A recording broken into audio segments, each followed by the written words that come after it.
U Nišu od 1. jula funkcioniše potpuno besplatni gradski autobuski prevoz za sve putnike. Građani kažu da je sad prevoz znatno olakšan, a i znači kao stavka manja za porodični budžet. Gradonačelnik Niša, Dragoslav Pavlović, kaže da je ovo značajan trenutak u funkcionisanju gradskog prevoza i da je sve realizovano uz podršku Vlade Republike Srbije. Kupovina dnevnih i mesečnih karata za javni gradski prevoz sada je istorija. Gradski autobuski prevoz u Nišu od 1. jula besplatan je za sve putnike. Pa fair, iskreno fair. Da, besplatan prevoz, to je odlična stvar jer građani mogu da se kreću svuda slobodno i bez ikakvih ograničenja karata ili bilo čega. I za budžet svačiji. I za svačiji budžet građana je to dobro. Vozio si se i ranije? Da, i ranije isto. Samo što sam ranije kupovao mesečni sve, a sad to sve mnogo lakše, samo se uđe u autobus i to je to. Pa naravno da je bolje za sve. Samo bi trebalo i u svim opštinama, a ne 2, 3. Jel da? Jel svuda sad besplatno? Ma nije. Pa samo Niš, Beograd, evo ja sam trenutno nisam odavde, Leskovac nema besplatan prevoz. U razgovoru sa jednim od vozača saznajemo da je broj putnika neznatno uvećan. Ništa se nije promenilo, neznatni su broj putnika. Neprimetno je preko dana. Uveče ujutru je to isto. Neprimetno je veći broj. A šta kažu putnici, što ne plaćaju karte? To, oni su odavno to želeli. Tako da, ništa posebno se nije promenilo. Vama i vašim kolegama? Pa jedna obaveza manje. Jedna obaveza manje, koncentrisani na vožnju, a ne na stajanje na stanicu, izdavanje karata i predaja pazara i tako. Gradonačelnik Niša, Dragoslav Pavlović, naglašava da je ovo istorijski trenutak za grad i funkcionisanje gradskog prevoza. Ova mera je namenjena ljudima koji imaju možda malo manje zarade, ljudima koji možda teže žive, ljudima koji svakodnevno koriste javni gradski prevoz da bi se prevezli iz jedne u drugu tačku u našem gradu, ili ljudima koji menjaju prevoze da bi iz nekih naselja došli do centra grada. Ovo je namenjeno običnom Nišliji. I zato smatram da je ova mera, pored toga što je doneta iskreno, radi pomoći našim građanima, našim Nišlijama i snažno podržana od Vlade Republike Srbije, da će ova mera mnogo značiti našim sugrađanima, da će u našem gradu u narednom periodu tek da se vidi pravi efekat besplatnog javnog gradskog prevoza. Tokom letnje sezone nema gužve u gradskom javnom prevozu. Ostaje da se vidi kako će sve funkcionisati od jeseni kada kreću školarci i kada se završe godišnji odmori. Molit ću ga da uzme obezbeđenje. Ono što se dogodilo je mnogo ozbiljnije. Ovo je izjavio predsjednik Srbije Aleksandar Vučić govoreći o stravičnom napadu na porodični dom glavnog urednika Informera Dragana J. Vučićevića. Predsjednik je dodao da je urednik Informera hrabar čovek koji ima 6 dece, da su oni koji su izvršili napad ili huligani teroristi ili zakržljalog mozga. Šta od takvih ljudi očekivati, kako se protiv ovakvih dela boriti i kakav će biti reakcija tužilaštva? O tome danas razgovaram sa državnom sekretarkom Livijom Pavićević i Blažom Markovićem iz pokreta Novi ljudi, Nova snaga Srbije. Dobro jutro i dobrodošli. Dobro jutro, Kaća. Hvala na pozivu. Dakle, ajmo prvo za reakciju. Kako ste reagovali kad ste vidjeli da je napadnuta porodična kuća Dragana Vučićevića? Pa, kako možemo? Mislim, to je jedan sled događaja, jedna kulminacija događaja. Dakle, videli smo unazad šta se dešavalo sa novinarima koji drugačije misle od blokadera i od ovih huškačkih televizija. Dakle, novinari su vaše televizije bili pod stalnim pritiskom i napadima. Znamo šta se dešavalo i sa Brankom i sa Draganom i sada na Vidovdan sa devojkama koje su bile reporterke na licu mesta i kada su u pitanju i blokade. To je zaista nešto što je nedopustivo i na što niko se ne reaguje, niti se ko oglasio, osim sad asocijacije novinara koje ste vi osnovali, koja je osnovana i koja prosto, evo, radi svoj posao konačno onako kako treba da bi se većina novinara osjećala koliko toliko zaštićeno. Kulminacija, dakle, je bila to što je napadnut glavni i odgovorni urednik Dragan Vučićević, a imajući u vidu da Dragan svakog dana iznosi istine o onome što se dešava i da to dokumentuje. Dakle, ne radi se ni o kakvim marifetlucima i ni o kakvim lažima, već se radi o istini koja je potkrepljena svim mogućim dokazima, od papira do snimaka. Znači, sjajno istraživačko novinarstvo vaše televizije. Ja sam više puta govorila ovde da je vaša televizija neko ko, i još neke televizije, ajde da se ne naljute, ali vaša televizija prvenstveno zadala ogromne udarce obojenoj revoluciji zato što ste obelodanili istinu i zato što ste sprečili mnoge eskalacije događaja koje bi se desile da vi o tome dan ranije niste izveštavali i pronašli šta planiraju blokaderi i šta planiraju da urade i narodu i državi. Ono što se Draganu desilo, dakle, on je hrabar čovek, on je neko ko prosto neće odustati. Ako su oni mislili da će ovako da ga ućutkaju, neće ga ućutkati. Ja ga znam dugi niz godina i znam njegovu prirodu i njegov karakter. Mislim da su mu samo dali snagu i vetar u leđa da radi dalje, jer mu je ovo potvrda da radi dobar posao. Jer ova banda koja radi ovo što radi već mesecima unazad narodu,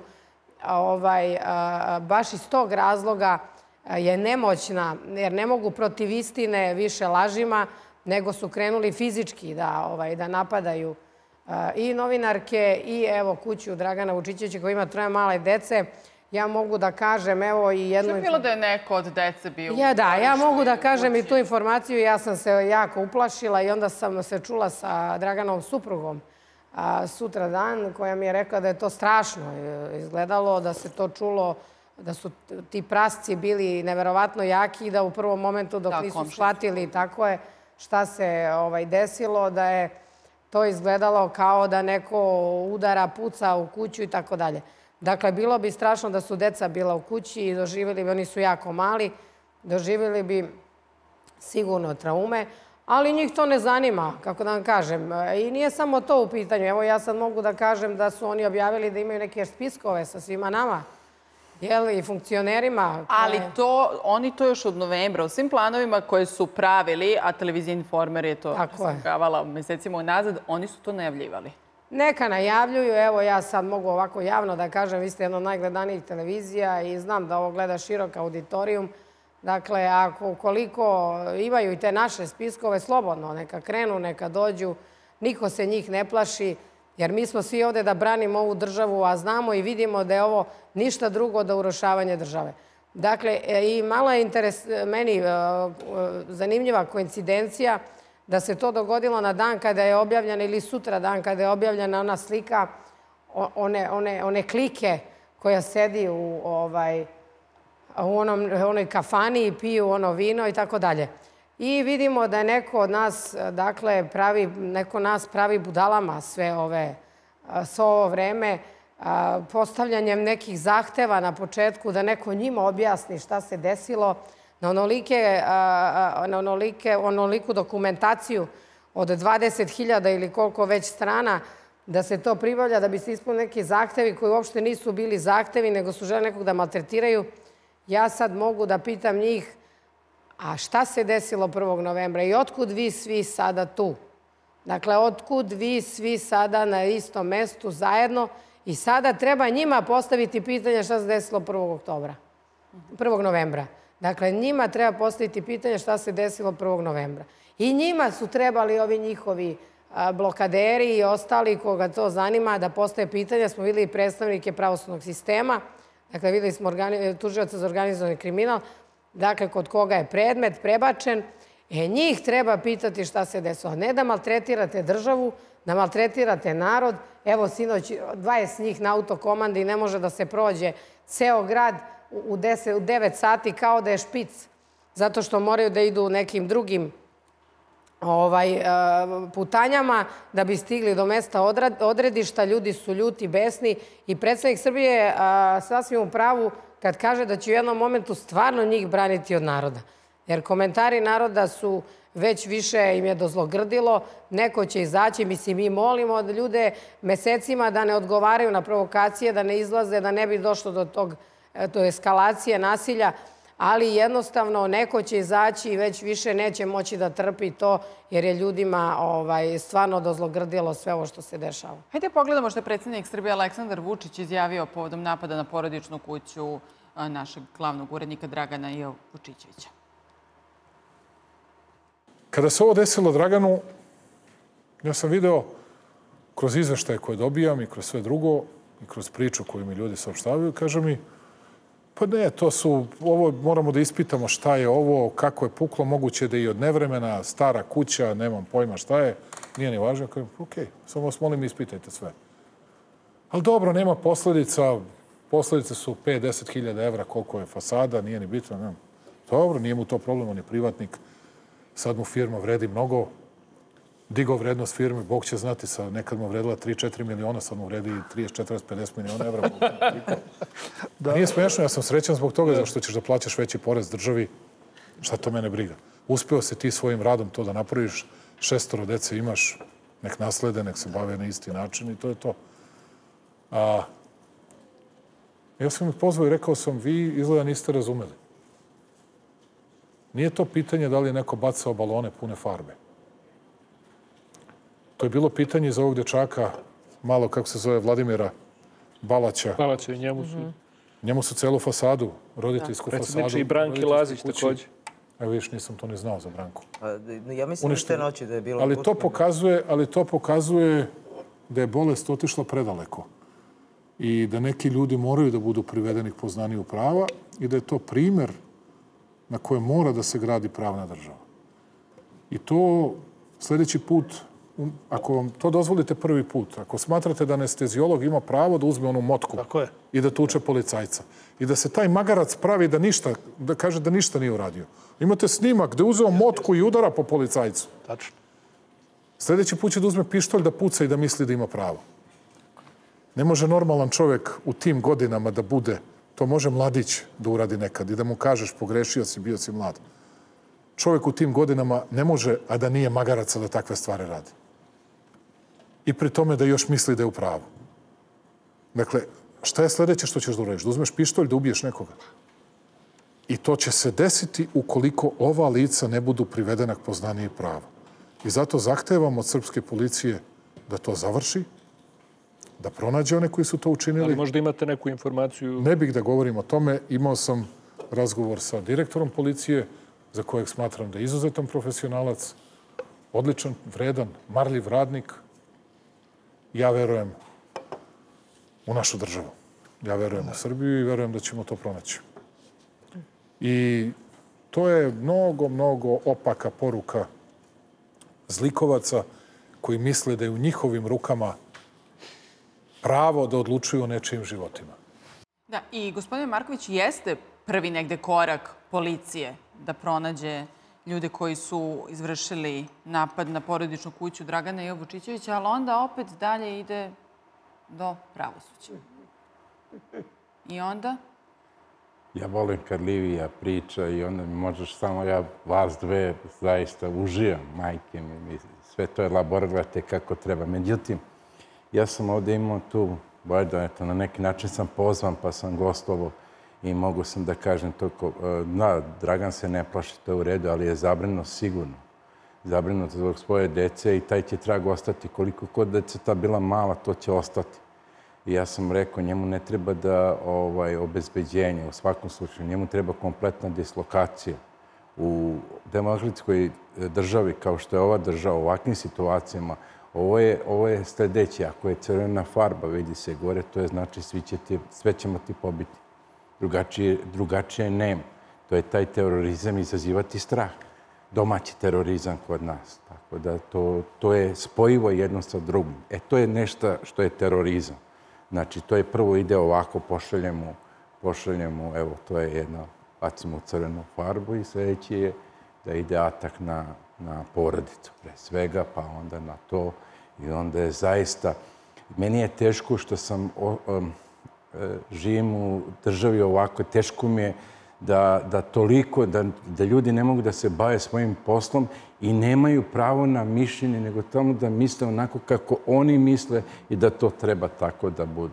I ako ne može drugačije, ne može se suprotstaviti intelektom, onda se suprotstavlja ovakvim načinom i naravno da u svakom slučaju može naći uvijek neke budale koje bi to mogle, ne znam, drugačiju red da radi ili neki ljudi mogli bi da napravi i konkretan zločin da napravi.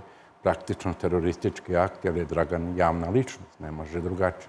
Tako da a vidim da su neki mediji javno stavili mu, targetirali mu njegovu kuću. Da, ja mislim da je Nova S objavila gde mu je kuća. Jeste, adresu su stavili, da. Nova S je odradila. I to je kolega, kolegi da napravi, to je strašna stvar. A dobro, ako ste videli na terenu. Draža Marković, on poziva na linč, na ubistvo, na ovo. Zamislite vi. Baš njih briga, čovek. Ali posle da niko da ne... Da nas nema, nikoga, čovek. Ali posle da niko ne kaže od tih kolega sa N1, Nova S, da se izvinu, da kaže, ej, pa ovo je strašno, da taj događaj. I šta ja sad kao običan građanin mogu da pomislim? Pa odakle, iz koje kuhinje ide? Pa od toga ide. Razumete? Znači, od njih ide ovake stvari. Ne mogu drugačije da... Kome Dragan smeta? Ne mislim to, nego govorim... Smeta njima. Znači, medijima smeta. Zato što govori istinu. Drugim medijima. Je li to problem? Istina? Borba protiv obojene revolucije? Nema drugačije. Problem je istina. Zato što oni obmanjuju kad će narod sve vreme. To su notorne laži. Ja tu televiziju ne gledam uopšte. Ni jednu, ni drugu. I ne želim uopšte da ih gledam. Moraš da gledaš da... Ma ne, znam, kažu da moraš da vidiš šta ti misli. Ali ne mogu, to je jače od mene. Shvataš, to je jače od mene. Tu količinu laži i tu količinu manipulaciju, tu količinu huškanja na sve ovo, to ne može, ja to ne mogu da procesuiram, da savladam. Ja shvataš o čemu ti pričam. Ne radi se ovde da li ću da pogledam pa da vidim šta je rekao, šta je slagao ovaj ili ovaj, pa ću ja to da komentarišem posle negde. Nego to ne može normalan čovjek da izdrži. Da ti ovo, da je ovo normalno. Kod njih je ovo normalno. Možda čak i aplaudiraju tome. Da. Sad, spomenuli ste Dragoljuba Petrovića, urednika Danasa. Ja ne znam ni taj Danas, ni ko čitan. Ali on je otvoreno zapretio Dragana Juvrčićeviću. On je poručio da su mu dani odbrojani. Blažo, hoću vaš komentar za to. Pa evo, to je ono što da imamo, jel? Pravosuđe, tužilaštvo. To bi odmah apsolutno ga otkrivili za pokušaj ubistva. Dobro, ali takva izjava, da li to upućuje da ovaj čovek misli da je on nedodirljiv? Da, ali to su...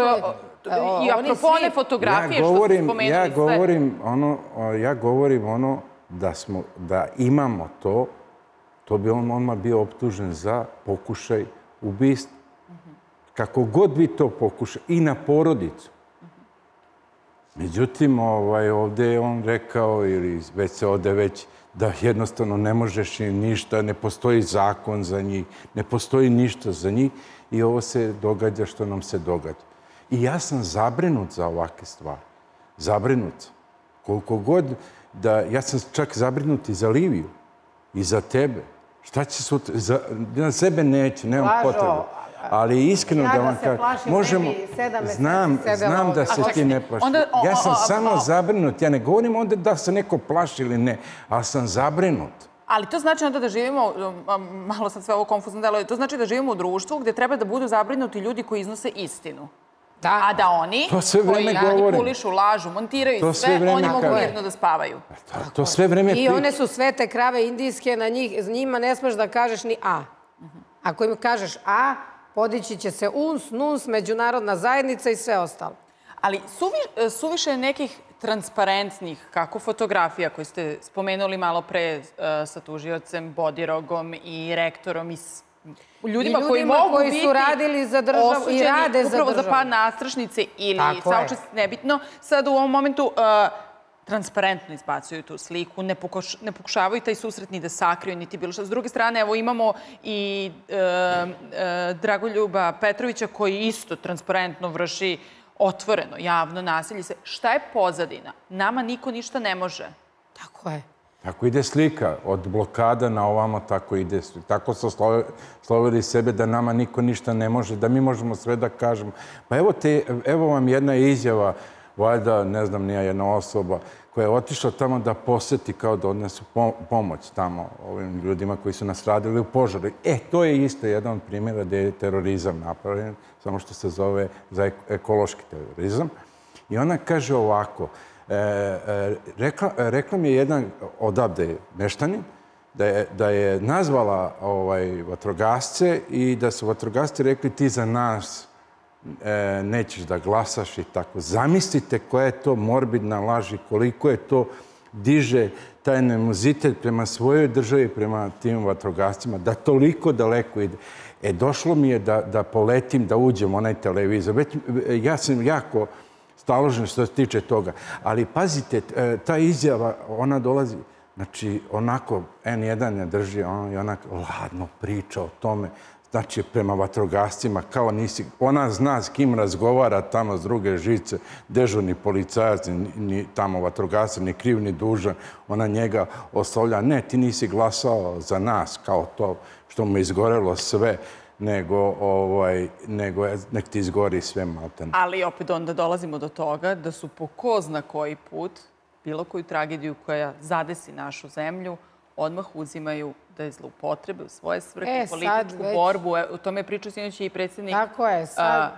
Generalno, odmah nakon požara su se svi iz vlade, svi su krenuli dole, svi su krenuli... Naravno, pa su hteli da oskrnave ovaj put koji je napravljen. Su počeli da stvaraju neku sliku u javnosti i neke laži da plasiraju, te nema da te nije bezbedan, te nije ovo, te nije ono. Znači, ne, oni prosto šta god da se uradi, mislim, požar, elementar, nepogoda i tako dalje. Ne, ali zar nije logično da u tom momentu prva reakcija vam je da pomognete nekome, kad je neko u nevolji? Ne, vi sedite i pravite plan kako ovo upotrebiti svoju politički marketing. Kako su pomogli, znači ovo je inicijalna kapisla, pad nastrešnice, za koji ja više, sad, posle ove slike, mogu da kažem da imam svakakve filmove u glavi. I to će se obelodaniti sigurno. Vreme će pokazati svoje. I novinarka Ljilja Smajlović je malo pre baš komentarisala kako njih više i nije briga, ni dok li se stiglo. Nije ih briga. Ništa. A možda oni znaju to. Bolje od nas.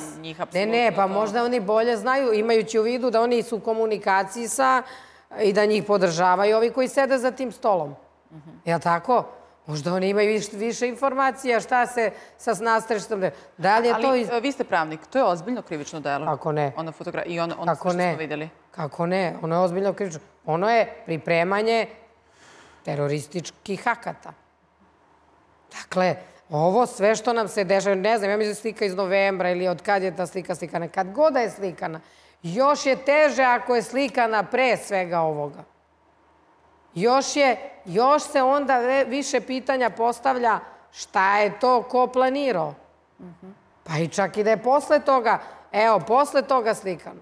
Šta je s nastavkom? Mi smo imali niz terorističkih aktivnosti za ovih 8 meseci posle pada nastrešnice. Interesantno, sve za bicne datume za naš narod. Tako je. Sve negdje se vidi da je apsolutno planski, da ništa nije spontano. Pa oni su na taj način htjeli da animiraju i narod i da privuku negde masu, međutim narod je shvatio i narod neće da mu neko ruši državu. Neće narod više da mu nebitno je za koju političku opciju. Dakle, nebitno je, ja sad pričam s ljudima i nebitno je da li podržavaju našu političku opciju ili neku drugu političku opciju, ali niko ne voli da mu se država urušava, da mu se država uništava, da ne može da ode negde da obavi svoj posao, da se ekonomski uništava država, što samim tim se reflektuje i na život građana onda. Niko to ne želi. Niko ne želi da ti zabrani kretanje tvoje koje je ustavom zagarantovano. To je svašan slučaj. Mnogo je bilo kršenja ustava. Ne samo sloboda kretanja. Mnogo je bilo ustavnih kategorija koje su zloupotrebljene u ovoj obojenoj revoluciji. Sad ovo skreću samo da ti kažem šta službe strane rade. Znači, izazivanje i sejanje straha među narodom i nesigurnosti. To je osnov svega. To je ovo sada sve što nam se događa i ovo što sve pokušavamo i Livija i ja da kažemo narodu. I narod je shvatio, što Livija je lepo primetila, da je narod shvatio da je ovo neko vodi sa spolja, napadnuti smo s polja, kroz svoje igrače koji su takozvani spavači, probuđeni su, nisu svi probuđeni, samo deo. Jer smo sve vreme, 8 meseci smo čekali ko je kostur, ko stoji iza toga. Pa imamo neprijavljenih skupova ili ovo, jel' tako? Pa imamo mnoštvo prekršaja javnog reda i mira, pa optuživati policiju pa kad dođe da je policija ta ovaka, onaka, pa optuživati direktora policije i tako. To su sve strani faktori izazivanja straha. I u momentu ona fotografija čuvena što se sad pojavila, sad znamo ko stoji iza toga.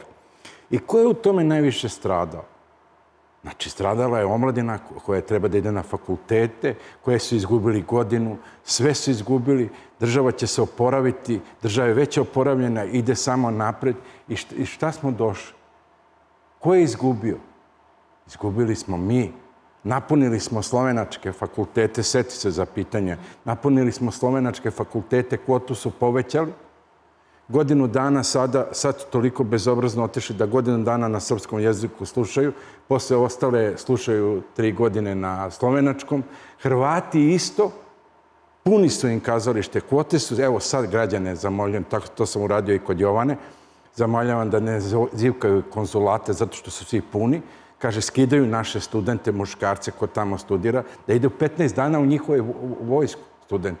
Mora da ide. Tako da smo uništili školstvo. Teško će se oporaviti, jako su oni to pomenuli za 1. oktobra. Neće o tome da pričam. Imaće tu ministar, neka priča o tome. Neka priča kako se odvija nastava u školama, kako profesori odvijaju nastavu, nego ćaskaju sa studentima od 70, kako ima na katedri, 2 uključe se. Ili sociologija, da uopšte ne uključuje, samo se pojavljaju 2 sata ono. Nema te online nastave. Kako će se podeliti ocene? Spustite će nam se nivo onaj koji smo već mukom malo porasli u svetu što se tiče fakulteta. Pa već se spustio. Već smo dole spustili. Ali to je opasnost ako na školstvo i obrazovanje, ako ti napadne u slobodarskoj zemlji, u demokratskoj zemlji, ako ti napadne to. To su opasne stvari šta se dozvolilo ovdje. I mi smo stalno nešto, i onda dolazi nam bili smo gostovali zajedno, tako, Kost kad je došla, kad sam rekao, da, ona je sada otvoreno stala i ona je došla, samo podelila zadatke njima.